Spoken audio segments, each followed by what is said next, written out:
மிஷினரிகள் மட்டும் இல்லாட்டினா இந்தியா இடுகாடாக, அதாவது சுடுகாடாக இருந்திருக்கும் அப்படின்னு கூறியவர் தந்தை பெரியார். ஏன்னா இந்தியாவில் மிஷினரிகள் சாதிச்சது ஏதோ கொஞ்சம் நஞ்சம் கிடையாதுங்க, அது எக்கச்சக்கமான சாதனைகள் இருக்குதுங்க. பென்னி குயிக் அப்படின்ற மிஷினரி முல்லை பெரியார் அணைய கட்டினாருங்க. சிடி ஸ்டட் போன்ற மிஷினரிகள் தேயிலை செடிகளை கொண்டு வந்து தேயிலை தோட்டங்களை உருவாக்குனாங்க. மிஷினரி கிரகாம் ஸ்டைன்ஸ் யாருமே தொடாத குஷ்டரோகிகளை தொட்டு பராமரிச்சாருங்க.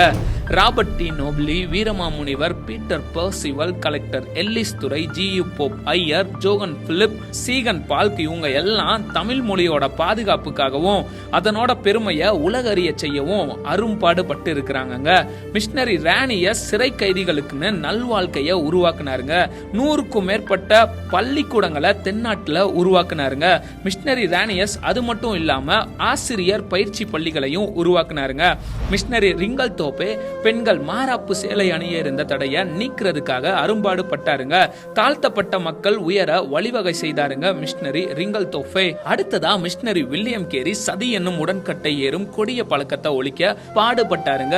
பெண் மருத்துவ கல்விக்கு வித்திட்டு மருத்துவமனையை உருவாக்கியவர் தான் மிஷினரி ஐடா ஸ்கைடர் அம்மையார். ஓலை சுவடுகள்ல தவழ்ந்த தமிழ அச்சில ஏத்தி புத்தகங்களை அச்சடிக்க உதவியவர் தான் சீகன் பால் அப்படின்ற மிஷினரி. தரங்கம்பாடியில இவர் தான் பெண்களுக்கான முதல் தமிழ் பள்ளிய உருவாக்குனாருங்க.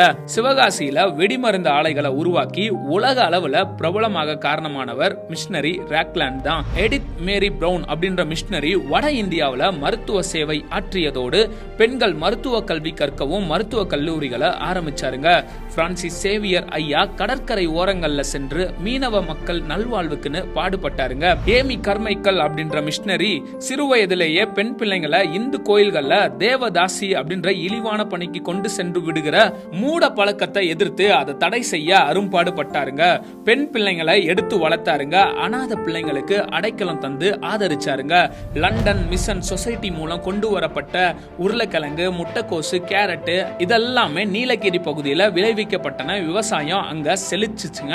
மக்களோட வாழ்வாதாரமும் அதனோட சேர்ந்து உயர்ந்துச்சுங்க. ஈவ்லின் பிராண்ட் அம்மையார் அப்படின்ற மிஷினரி மூலமாக சேலம் கொல்லிமலை பகுதியில் இருக்கிற ஆதிவாசி மக்கள் நல்வாழ்வு அடைஞ்சாங்க. ரச்சன்ய சேனை அதாவது சால்வேஷன் ஆர்மி அப்படின்ற மிஷினரி ஊழியங்கள் மூலமாக ஏழை மக்களுக்கு உணவும் உடையும் கிடைச்சிச்சுங்க. ஜான் டி பிரிட்டோ அப்படின்ற மிஷினரியோட கடுமையான மிஷினரி பணியின் மூலமாக ராமநாதபுரத்துல திருட்டு தொழில குலத்தொழிலாக செய்கிற மக்கள் எத்தனையோ பேரு நல்ல பாதையில கடந்து வந்தாங்க. ஆர்த்தர் மர்காஷியஸ் அப்படின்றவரு மருத்துவமனைகளை கட்டி ஏழைகளுக்கு மருத்துவ சிகிச்சையை அளிச்சாருங்க. பெண்களுக்கான ஆசிரிய பள்ளியை ஆரம்பிச்சாருங்க.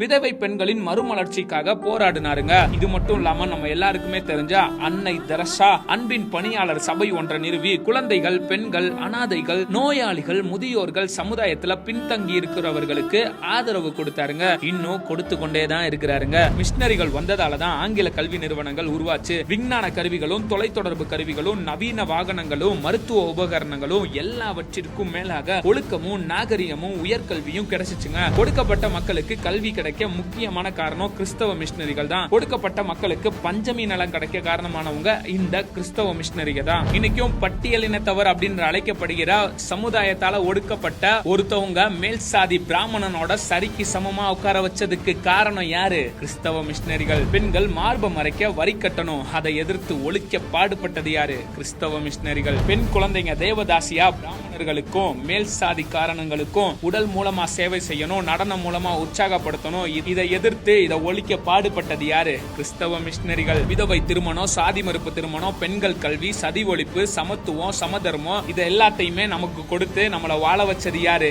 நம்ம கிறிஸ்தவ மிஷினரிகள் தாங்க. இன்னைக்கும் இந்தியா தொழில் துறையிலையும் சரி, கல்வித்துறையிலையும் சரி, வளர்ந்த நாடுகளோட பட்டியல்ல வருவதற்கு மிஷினரிகளோட கண்ணீரும் அன்பின் வார்த்தைகளும் கடுமையான உழைப்பும் மேலான தியாகமும் இயேசுவோட அன்புனால நிறைஞ்ச கிறிஸ்தவ மிஷினரிகளுடைய சேவை மட்டும் இல்லாட்டின்னு வச்சுக்கோங்களேன், இந்தியா இன்னைக்கும் இடுகாடாக தான் இருந்திருக்கும்.